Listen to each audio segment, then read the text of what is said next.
Hi, cosmic friends. This is Melanie here on September 20th, 2022. It's the second last day of summer 2022, and the meteorological weather is just awesome here on the West Coast.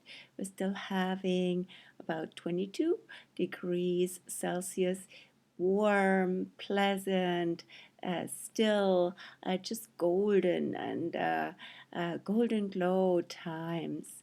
Yeah, that's always such a wonderful medicine for body and soul when you can be out, especially when there's so much going on in the psychic sphere and in the media sphere and in world politics. And yeah, lots of changes. The Queen's funeral has dominated the media this week. And if you'd like to look up my astro musings about Queen Elizabeth and this time of her passing, I wrote a whole quite extensive blog article about her to honor her and to look at this transition time. You can find it on my blog. I will post a link here in the show notes below.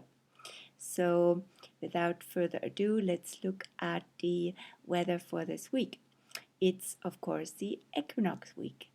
Fall equinox happens on September 22, 2022, and that will be just before sunset at 6:04 p.m. Pacific. Yes, we are in transition from Virgo to Libra.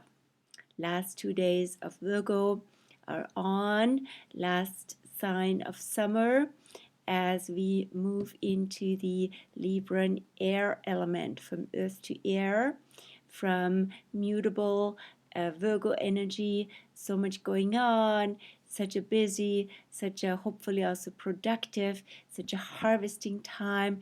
So much needs to be aligned and worked on and finished and closed before we fully step into the fall season.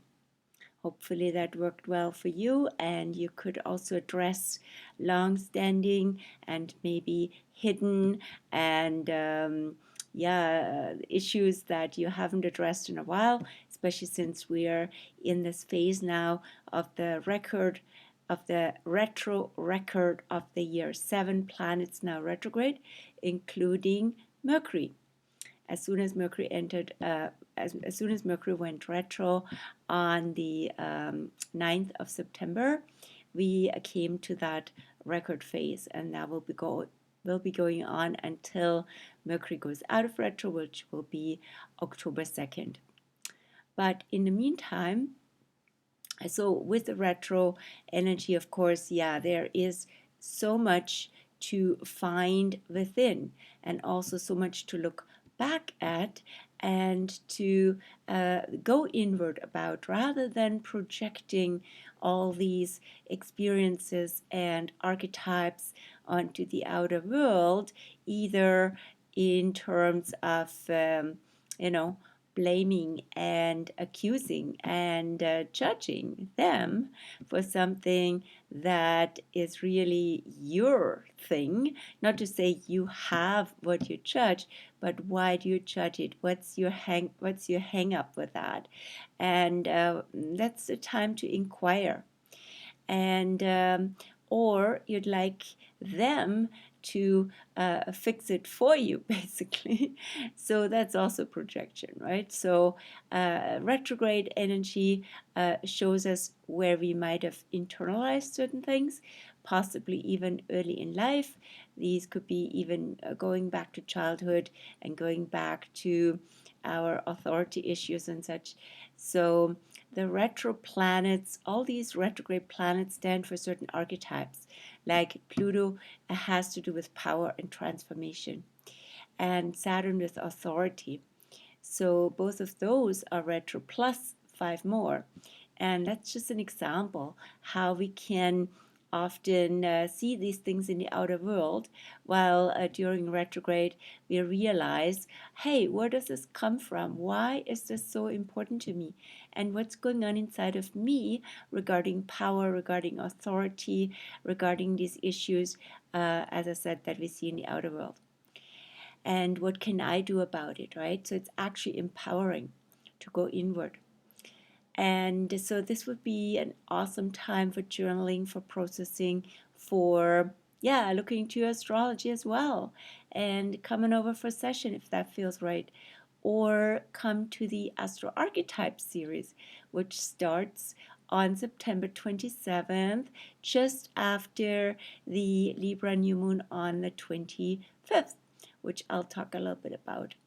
So you find the Astro Archetypes on my Facebook page is the description for that 8-week series. And yes, it's almost full. We have 1 or possibly 2 more spaces. Get in touch if you're interested. And so what's going on this week? The moon is now waning. Moon is now in Leo as of this afternoon, and is waning towards the new moon on the 25th in Libra. And so it's we are in the phase since the harvest moon, September 10th, in that last waning moon phase also of summer. So this is a lot of release actually is going on. And we had that so much with the Queen's passing and funeral. So much release happened, and we feel it, that an era ended, an old empire has expired. It can't just be seamlessly transitioned into a successor. It really has to do with a whole a theme that was valid, it has been valid for the last 7 decades, which seems to now having really come down. All sorts of attributes, the light and the shadow of the monarchy has been actually come more fully to human and humanity's awareness. And of course, that also causes more controversy, but it stirs things up. This is how it goes when somebody, especially significant and an archetype of a century, passes away, who stood for so much and was a representative, almost more than an actual person. Anyway, back to the Queen. So in this retro record window, all this happened. So fascinating. And yes, we're still in it, and Mercury will go though to its halfway point, also on the 22nd, also on the day of the fall equinox, actually just a few hours after, towards midnight. Mercury will, what does that mean? Mercury halfway point is really significant, because now Mercury will not be ahead of the sun anymore. It goes retro, and actually in its retrograde motion passes the sun. The sun from Earth's perspective always goes forward in the zodiac. Of course, it's an optical illusion because we're not in the center of the solar system, but it's our vantage point as Earthlings. That's why we work with it. And astrologers know that. So, and Mercury goes retro because Mercury is going faster than the Earth around the Sun at this point, and now reaching its halfway point. That is such an interesting constellation there, because as the Sun enters, goes from Virgo to Libra in the fall equinox, naturally, Mercury comes out of Libra, is retrograde, comes out of Libra, meets the Sun just at the equinox point, and then the day after, on the 23rd, goes back into Virgo, where Mercury will be until October the 10th, and retro, of course, till the 2nd. So there is still a lot to analyze, to revisit, to re-explore, to reassess, and lots of details, lots of facets, lots of things to look how they line up or don't. Are they aligned? Is my life aligned? What is in order, in natural order, and in good function in that way? And also, of course, in the world. So this Mercury retrograde halfway point, as I said, brings Mercury behind the Sun, and that is called the new Mercury and the day of enlightening insight. The day itself, the halfway point day, which happens in every Mercury retrograde phase. So why is that so? This is a connection of the mind and spirit, consciousness, the light of the sun. And here's the opportunity on that day, around that day, to have really cool breakthrough insights, not just from your mental and intellectual function, but actually from spirit, from the heart, from consciousness. So let's invite that in. Let's maybe also through apparent random reads and signals and messages and communications with people, we have once again this opportunity to come from the mind, from the head to the heart, to spirit, and to see how the mind can actually, as much as it wants to be running the show and promises to give us all these gains and all these, it's very alluring. In the end, it comes down to spirit. So why not now? And this is also, as I said, this day of enlightening insight is on the equinox point, which is a point of perfect balance. So how can things be in perfect balance, or are already in perfect balance? We just create artificially all kinds of imbalances. And so how about tuning into the heart and to nature, and to realizing where balance and alignment is amazingly happening, as for example in our solar system, something much greater, much bigger than the human mind, and always working in perfect balance. How awesome is that? And whatever it may be for you, whether it's the body being in functioning so amazingly and keeping everything in balance without your mind really directing this, right? So there's so many examples that show us that, and wonderful opportunities for love, for gratitude that raises the vibration and brings more awe into our lives. So what else do we have here? On September 25th, 24th and 25th are Venusian days, because Venus will, in Virgo also, will oppose Neptune retrograde in Pisces, and then we'll go into Earth trine with Pluto retrograde in Capricorn. And so Venus is also the love, the attraction, the magnetism to be in beautiful alignment, and maybe to do ceremony. This would be a wonderful time for ceremony, for sure, especially also with a waning and a dark moon, right? So a release ceremony would be excellent. Also with Neptune retrograde. What is it energetically that you would invite to release with love? Sometimes I quote what I heard from family constellation training, or I wasn't taking the training, but from these groups. that when a release of a relationship especially wants to happen, what can be stated there, if it's true and if it really feels right from the heart, you can say, I only take the love and give everything else back to you, or back to where it came from, with love. And so, how does that feel? Yes.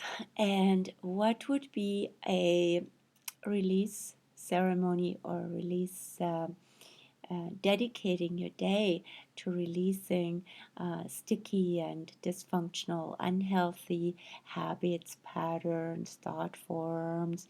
So it all comes down to awareness too, right? With Virgo. And how can this be actually transformational and empowering, which is Pluto? How can your life, how can your health, how can something concrete in your life regenerate from that process? And what does it have to do with balance?